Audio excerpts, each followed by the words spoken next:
بسم اللہ الرحمن الرحیم۔ میں کرائے کے مکان میں اپنی جوان اور بیوہ بہو کے ساتھ رہتی تھی۔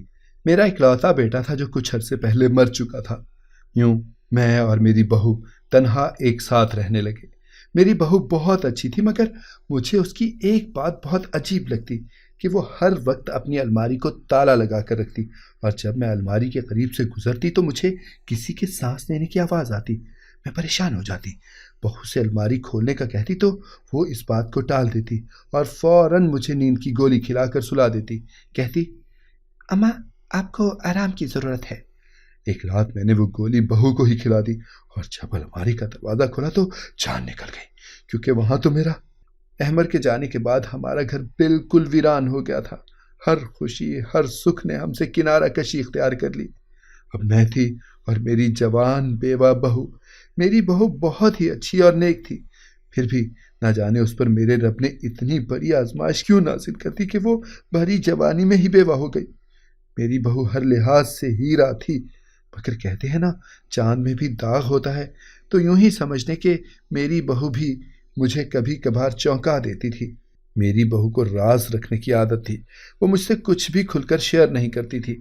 وہ گھر سے باہر جاتی تو اپنے کمرے کو تالا لگا کر جاتی، کمرے سے باہر نکلتی تو الماری کو تالا لگا دیتی۔ مجھے بڑا تجسس ہوتا کہ آخر میری بہو کی الماری میں ایسا کیا ہے جو وہ مجھ سے چھپا چھپا کر رکھتی ہے۔ ایک دن میری بہو سمرین کچن میں کام کر رہی تھی جب میں اپنے تجسس کے ہاتھوں مجبور ہو کر اس سے چھپ کر اس کے کمرے میں داخل ہو گئی۔ میں سمرین کی الماری کو ٹٹولتی ہوئی نگاہوں سے دیکھ رہی تھی۔ میری حیرت کی انتہا نہ رہی جب مجھے الماری سے کسی کے سانس لینے کی آواز آئی تھی۔ میں بھی تک کر پیچھے ہٹی۔ اتنی دیر میں سمرین اپنے کمرے میں داخل ہو چکی تھی۔ میں ایک دم سے شرمندہ ہو گئی۔ وہ میرے پاس آ کر بولی، امی جی آپ کو کیا چاہیے؟ میں نے ڈرتے ڈرتے کہا، سمرین بیٹا تمہاری الماری کے اندر سے کسی کے سانس لینے کی آواز آ رہی ہے۔ سمرین ہنسی اور بولی، امی جی آپ نے احمر کی موت کے بعد سے بہت عجیب عجیب حرکتیں شروع کر دی ہیں، آئیے میں آپ کو آرام کی گولی کھلا دوں۔ میں نے اٹل انداز میں کہا، نہیں سمرین، میں عجیب حرکتیں نہیں کرتی، تم الماری کو کان لگا کر سنو، کوئی سانس لے رہا ہے بیٹا، تم ابھی مجھے یہ الماری کھول کر دکھاؤ۔ اب سمرین نے اسپاٹ چہرے کے ساتھ مجھے دیکھ کر کہا، امی جی اگر میں الماری کھول کر آپ کو دکھا دوں اور الماری میں سے کوئی نہ نکلا تو آپ جانتی ہیں میں کیا کروں گی؟ میں آپ کو الماری میں بند کر دوں گی، کسی کو پتہ بھی نہیں چلے گا کہ آپ گئی تو گئی کہاں۔ سمرین اتنا کہہ کر کمرے سے نکل گئی تھی، جبکہ میں ششدر سی کھڑی رہ گئی تھی۔ سمرین ٹھیک ہی کہتی تھی، کیونکہ میرے جینے یا مرنے سے کسی کو کوئی فرق نہیں پڑنے والا تھا۔ میرا دنیا میں فقط ایک ہی بیٹا تھا جو کہ ایک حادثے میں دنیا سے چل بسا۔ میرے سارے رشتہ دار دوسرے شہر میں رہتے تھے، فقط میں اور میری بہو ہی یہاں رہتے تھے۔ ہم دونوں کا کوئی بھی نہیں تھا، بس ہم ہی ایک دوسرے کا سہارا بنی بیٹھی تھیں۔ سمرین نے آج تک میرے ساتھ کبھی تلخ کلامی تو دور کی بات، کبھی مجھے پلٹ کر جواب تک نہ دیا تھا۔ میں سمجھ گئی تھی کہ آج کی بات سمرین کو ناگوار گزری ہے، تبھی تو وہ مجھے باتیں سنا کر چلی گئی تھی۔ میں نے سمرین کے کمرے میں نظریں دوڑا کر دیکھا۔ میں ایک دفعہ پھر سے الماری کے پاس گئی۔ اب مجھے سانس کی آواز نہیں آ رہی تھی۔ مجھے یقین ہو گیا تھا کہ سمرین ٹھیک ہی کہتی ہے، میں احمر کی موت کے بعد سے سٹھیا گئی ہوں۔ میں اپنی بہو کے پاس گئی اور بولی، بیٹا مجھے آرام کی گولی دے دو، میرا نا دماغ بہت منتشر سا ہو رہا ہے۔ سمرین نے میرا ہاتھ پکڑ کر مجھے چارپائی پر بٹھایا اور کھانا میرے سامنے پیش کرنے لگی۔ وہ بولی، امی جی پہلے کھانا کھا لیں پھر آرام سے سو جائیے گا۔ میں کھانا کھا کر سونے کے لیے چلی گئی تھی۔ یوں ہوتا تھا کہ میں رات میں دوا کھا کر سوتی تو صبح ہی آنکھ کھلتی تھی، مگر نہ جانے آج میری آنکھ آدھی رات کیسے کھل گئی۔ میں نے سوچا کہ جاگ تو گئی ہی ہوں، چلو احمر کے اصالے ثواب کے لیے کوئی صورت ہی پڑھ لیتی ہوں۔ میں وضو کرنے کے لیے اٹھی تو مجھے بہو کے کمرے سے اس کے بولنے کی آواز آ رہی تھی۔ رات کے 2 بجے، آخر وہ کس کے ساتھ بات کر رہی تھی؟ میں نے سوچا کہ جا کر دیکھتی ہوں کہ بہو کیا کر رہی ہے۔ میں نے سمرین کے کمرے کا دروازہ کھولا تو وہ تاریکی میں ڈوبا ہوا تھا۔ میں واپس مڑنے ہی لگی تھی تب میرے دل میں ایک شک سا گزرا۔ میں نے جلدی سے کمرے کا بلب روشن کر دیا۔ سمرین اپنے بیڈ پر پڑی بے سدھ سو رہی تھی۔ کمرے کی ہر چیز پہلے کی طرح ہی پڑی ہوئی تھی، مگر میری نظر جیسے ہی الماری پر پڑی میں ٹھٹک سی گئی۔ الماری کا تالا کھلا ہوا تھا۔ میں دبے قدموں الماری کی جانب بڑھنے لگی۔ میں نے جیسے ہی الماری کے ہینڈل کو ہاتھ لگایا، مجھے سمرین کی آواز آئی اور میں بھدک گئی، امی جی آپ اس وقت میری الماری کی تلاشی لینے آئی ہیں؟ سمرین رونے لگی تھی۔ میں تو اس اچانک افتاد پر گھبرا گئی تھی۔ وہ روتے ہوئے بولی، امی جی، آپ مجھ پر شک کرتی ہیں؟ آپ کو کیا لگتا ہے کہ میں آپ سے چھپ کر کیا کرتی ہوں؟ ایک بات کہوں، مجھے کیا ضرورت پڑی ہے کہ میں کوئی بھی ایسا ویسا قدم آپ سے چھپ کر اٹھاؤں؟ میں بیوہ ہو چکی ہوں۔ اب مجھے اسلام اور قانون نئے رشتے میں بندھنے کی اجازت دیتا ہے، مگر میں نے آپ کے ساتھ کو اپنے لیے منتخب کیا ہے۔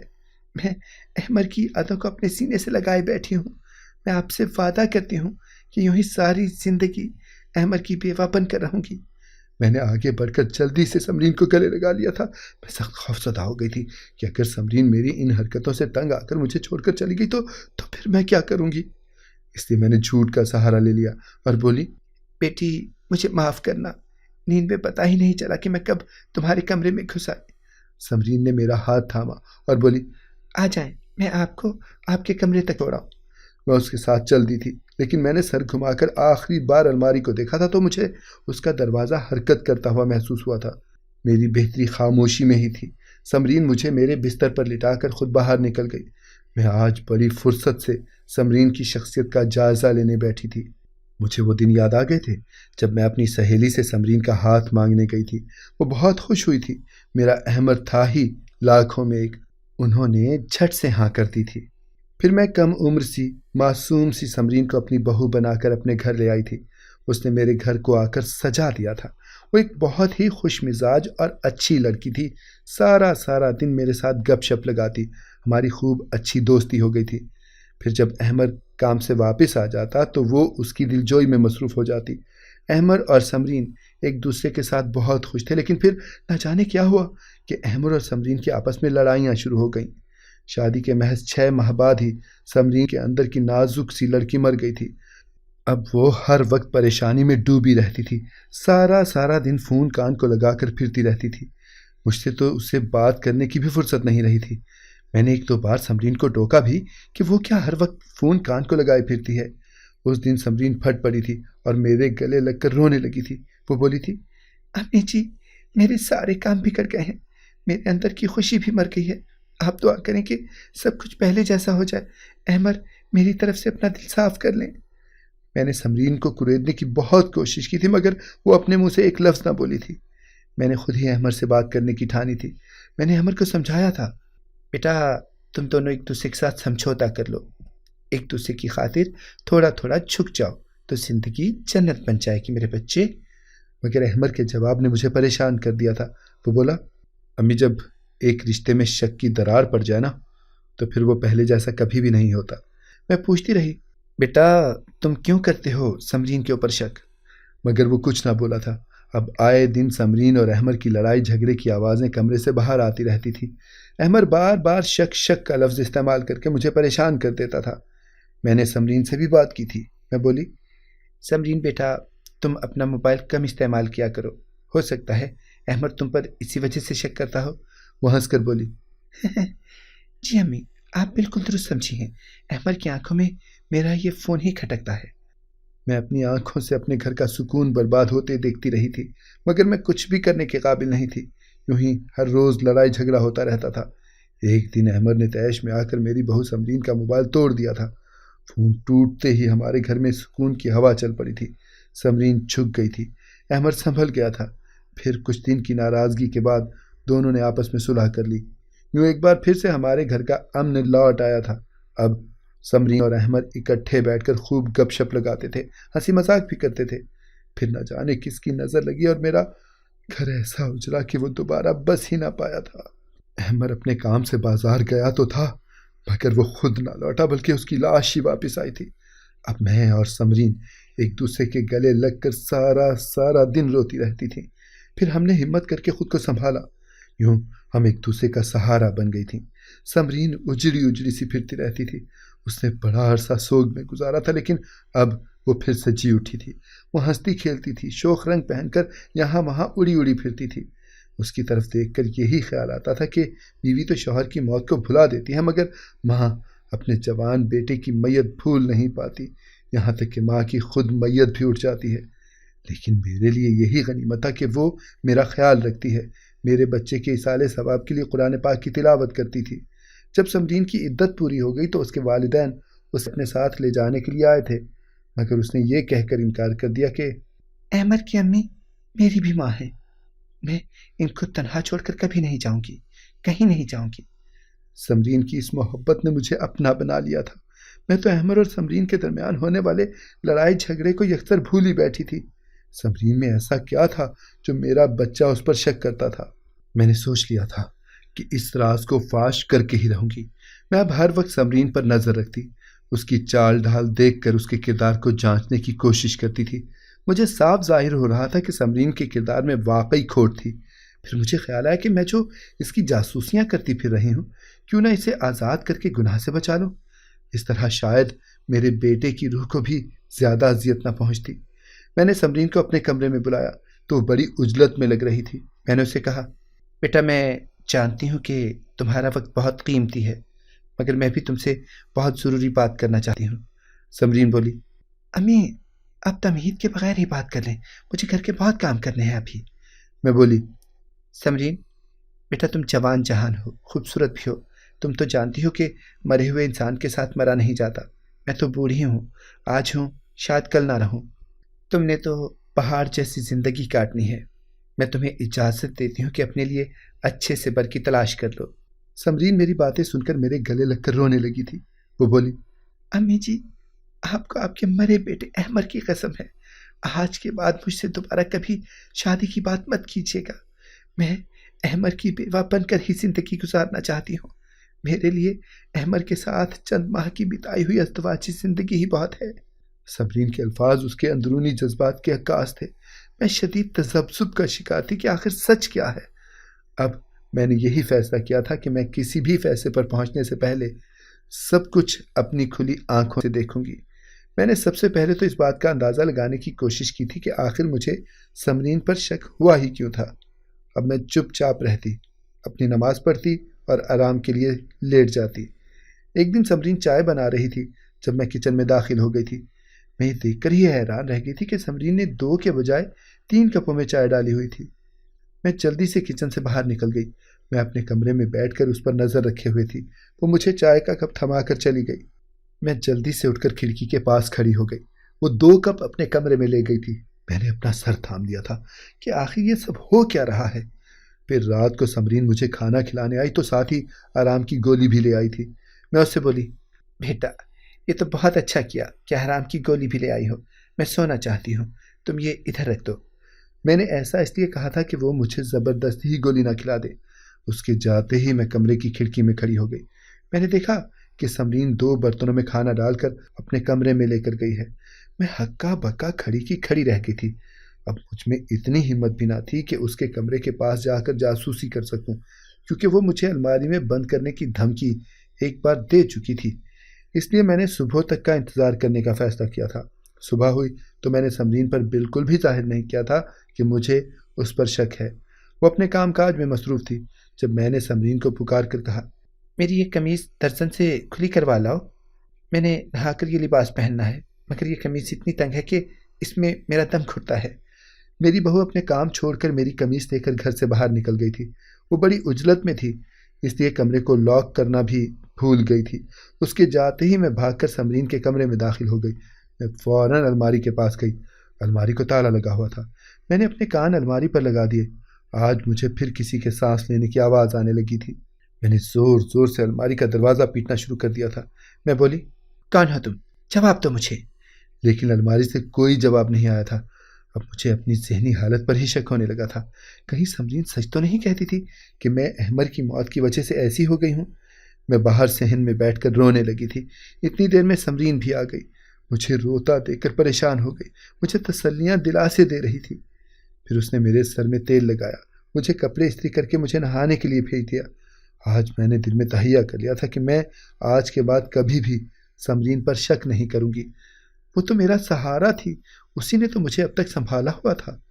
شام ہوئی تو میں نے سمرین کو اپنے کمرے کی جانب کھانا لے جاتے ہوئے دیکھا تھا۔ پھر وہ جلدی ہی باہر نکل آئی تھی۔ پھر مجھے بولی، امی جی آج ہم مل کر کھانا کھائیں گے۔ میں مسکرا نہ سکی تھی۔ اگر وہ میرے ساتھ کھانا کھانا چاہتی تھی تو پھر کمرے میں کھانا کسے دے کر آئی تھی؟ میں سالن والی کٹوریاں صحن میں لے آئی اور سمرین کو باقی چیزیں لانے کا کہا۔ سمرین مجھے ہر رات جو آرام والی گولی کھلاتی تھی وہ میں نے جلدی سے اس کی کٹوری میں ڈال دی تھی۔ ہم دونوں نے بڑے آرام سے کھانا کھایا۔ کھانا کھاتے ہی سمرین کو نیند آنے لگی۔ وہ سونے کے لیے لیٹ گئی۔ میں آرام سے اٹھ کر اس کے کمرے میں گئی۔ میں نے بلب روشن کر لیا تھا۔ سمرین بے سدھ سو رہی تھی۔ میں جلدی سے الماری کی جانب بڑھی تھی۔ الماری کو تالا لگا ہوا تھا۔ میں نے اپنا ماتھا پیٹ لیا۔ میں نے جلدی سے چابی کی تلاش شروع کر دی۔ یہاں وہاں ڈھونڈ رہی تھی لیکن مجھے کامیابی نہیں ملی۔ میں مایوس ہو کر لوٹنے ہی لگی تھی جب میری نظر سمرین کے تکیے پر پڑی۔ میں نے جلدی سے جا کر اس کا تکیہ اٹھا دیا۔ نیچے سے مجھے چابی مل گئی۔ میں نے کپ کپاتے ہاتھوں کے ساتھ دروازہ کھولا تھا۔ سامنے کا منظر دیکھ کر تو میں دنگ ہی رہ گئی تھی۔ وہ کوئی الماری نہیں تھی بلکہ الماری کے دروازے کے پیچھے ایک پورا خفیہ کمرہ تھا جو اس وقت تاریکی میں ڈوبا ہوا تھا۔ میں ڈرتے ڈرتے آگے بڑھ رہی تھی۔ میں نے دیوار ٹٹول کر خفیہ کمرے کا بلب روشن کیا تو سامنے کا منظر دیکھ کر ایسے لگا جیسے میرا دل پھٹ جائے گا۔ اس کمرے میں کوئی اور نہیں بلکہ میرا احمر لیٹا ہوا تھا، کمزور سا احمر، گرد سے اٹا ہوا میرا احمر۔ میں فوراً اس کے پاس بھاگ کر گئی۔ وہ نیم غنودگی کی حالت میں تھا۔ اس کا جسم بالکل ہی بے جان ہوا پڑا تھا۔ میں اپنے احمر کے گلے لگ کر پھوٹ پھوٹ کر روتی رہی تھی لیکن احمر اس وقت حرکت کرنے کے بھی قابل نہیں تھا۔ شاید سمرین اسے وہی گولیاں کھلاتی تھی جو مجھے کھلاتی تھی۔ میں نے احمر کا سر اپنی گود میں رکھ لیا۔ میں ساری رات روتی رہی۔ کچھ آنسو خوشی کے تھے اور کچھ آنسو غم کے۔ میرا بیٹا زندہ تھا، یہ بہت غنیمت تھا، مگر اس کی حالت میرا جگر چھل نہیں کر رہی تھی۔ سمرین بھی بے سدھ لیٹی ہوئی تھی۔ اللہ اللہ کر کے صبح ہوئی۔ احمر کی آنکھ بھی کھل گئی تھی۔ وہ اٹھتے ہی اپنے جسم کو نوچنے لگا تھا۔ پھر مجھے دیکھ کر وہ رونے لگا۔ اس نے میرے گلے میں باہیں ڈال دی تھی۔ بڑی دیر تک روتا رہا تھا۔ پھر مجھ سے بولا، امی، سمرین سے مجھے میرا سکون لے دیں، میرا نشہ لے دیں، نہیں تو میں مر جاؤں گا امی۔ میں احمر کو حیرت بھری نگاہوں سے تکتی رہی تھی۔ وہ خود کو نوچ رہا تھا۔ ہمارا شور سن کر سمرین کی بھی آنکھ کھل گئی۔ اس نے الماری کے کھلے دروازے سے ہمیں دیکھ لیا تھا۔ وہ جلدی سے اٹھ کر ہماری جانب بھاگی تھی۔ اس نے میرا ہاتھ پکڑ کر مجھے اس خفیہ کمرے سے باہر نکال کر پھر سے اسے تالا لگا دیا تھا۔ سمرین بولی، امی جی، احمر کا دورہ پڑ رہا ہے، وہ آپ کو نقصان پہنچا سکتا ہے۔ میں بولی، سمرین، تم نے میرے جوان جہان بچے کا کیا حال بنا دیا ہے؟ مجھے سچ سچ بتا دو کہ تم نے ایسا کیوں کیا تھا؟ سمرین رونے لگی تھی۔ وہ بولی، امی جی، میری شادی جب احمر کے ساتھ ہوئی تو میں بہت خوش تھی۔ سب کچھ اتنا اچھا لگتا تھا کہ میں بتا نہیں سکتی، مگر شادی کے چند ماہ کے بعد ہی مجھے احمر میں تبدیلیاں محسوس ہونے لگی تھیں۔ وہ باتھ روم میں گھنٹوں بیٹھا رہتا، پھر الماری میں گھس جاتا۔ مجھے بڑا عجیب سا محسوس ہوتا تھا، مگر جب احمر باتھ روم سے نکلتا تو اس کی آنکھیں سرخ ہو چکی ہوتی تھیں۔ وہ لڑکھڑاتا ہوا آ کر بیڈ پر گر جاتا تھا۔ مجھے معلوم پڑ چکا تھا کہ احمر منشیات کا استعمال کرتا تھا، لیکن ایک دن احمر کے فون پر آنے والی کال میں نے اٹھا لی تھی، تب مجھے پتا چلا کہ وہ تو منشیات کا کاروبار بھی کرتا ہے۔ میں نے احمر کے موبائل سے اس کے دوستوں کے نمبر نکال لیے تھے۔ میں نے اس کے ایک دوست سے احمر کے متعلق پوچھا تھا۔ سب نے ہی تصدیق کی تھی کہ وہ منشیات فروش ہے۔ میری احمر کے ساتھ لڑائی رہنے لگی تھی۔ وہ کہتا تھا کہ میں بلا وجہ اس پر شک کرتی ہوں، لیکن میں اس کو اس فعل سے بچانا چاہتی تھی۔ میں نے اس کو روکا، مگر یہ نہ رکا۔ احمر نے میرا موبائل بھی توڑ دیا تھا۔ اس کو لگتا تھا کہ نہ میرے پاس موبائل ہوگا اور نہ ہی میں اس کی جاسوسیاں کرتی پھروں گی۔ میں نے بھی دکھاوے کے لیے اس کے ساتھ صلح کر لی تھی۔ پھر ایک دن میں نے احمر کو الماری میں گھستے دیکھ لیا تھا۔ میں اس کے پیچھے ہی پہنچی تو میری حیرت کی انتہا نہ رہی تھی کہ یہ تو الماری نہیں بلکہ خفیہ کمرہ تھا جہاں احمر نشہ کرنے جاتا تھا۔ میں نے احمر کو باہر سے تالا لگا کر قید کر دیا تھا۔ پھر میں نے احمر کے دوست کے ساتھ مل کر اس کی جھوٹی میت کا ڈرامہ کیا تھا۔ میں احمر کو معاشرتی بگاڑ کا سبب بنتے ہوئے نہیں دیکھ سکتی تھی۔ میں نہیں چاہتی تھی کہ خود جس زہر قاتل کا شکار ہو چکا ہے تو اس سے بھی اسی سے متاثر ہوں۔ امی، میں احمر کا علاج کروا رہی ہوں۔ میں نے ڈاکٹر سے اس کے لیے دوا لی ہوئی ہے۔ یہ کچھ ہی عرصے تک بالکل صحت یاب ہو جائے گا، پھر میں اسے اس کال کوٹری سے باہر نکال دوں گی۔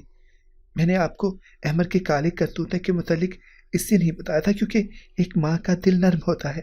آپ کبھی بھی اپنے بچے کو اس حال میں نہیں دیکھ پاتی، اس لیے میں آپ کو بھی آرام کی دوا دیتی رہتی تھی۔ میں سمرین کے گلے لگ کر رونے لگی تھی۔ میں اس کم عمر اور باہمت لڑکی کو دیکھتی رہ گئی تھی۔ میں سوچتی رہ گئی کہ تعلیم کس قدر ضروری ہوتی ہے۔ اگر سمرین ان پڑھ ہوتی تو وہ رو دھو کر تماشا کھڑا کرتی یا گھر چھوڑ کر میکے چلی جاتی، مگر سمرین نے تو اپنی سمجھداری سے بازی ہی پلٹ دی تھی۔ میں اس کی بہت مشکور تھی۔ میں نے سمرین سے معافی مانگ لی تھی۔ میں نے اس کو بتایا کہ میں اس پر شک کرتی رہی ہوں۔ وہ ہنستی تھی اور بولی، میں جانتی ہوں، مجھے ایک ایک چیز کے متعلق سب کچھ معلوم ہے۔ پھر سمرین نے مجھ سے وعدہ لیا تھا کہ احمد جب تک مکمل ٹھیک نہیں ہو جاتا میں اس سے نہیں ملوں گی۔ میں جانتی تھی اس عمل میں میرے بچے کی ہی بھلائی تھی، اس لیے میں نے سمرین سے وعدہ کر لیا۔ اگر آپ کو ہماری کہانی پسند آئی ہے تو اسے لائک کریں، شیئر کریں اور ہمارے چینل کو سبسکرائب کریں۔ اگلی کہانی تک کے لیے اجازت دیجیے۔ اللہ حافظ۔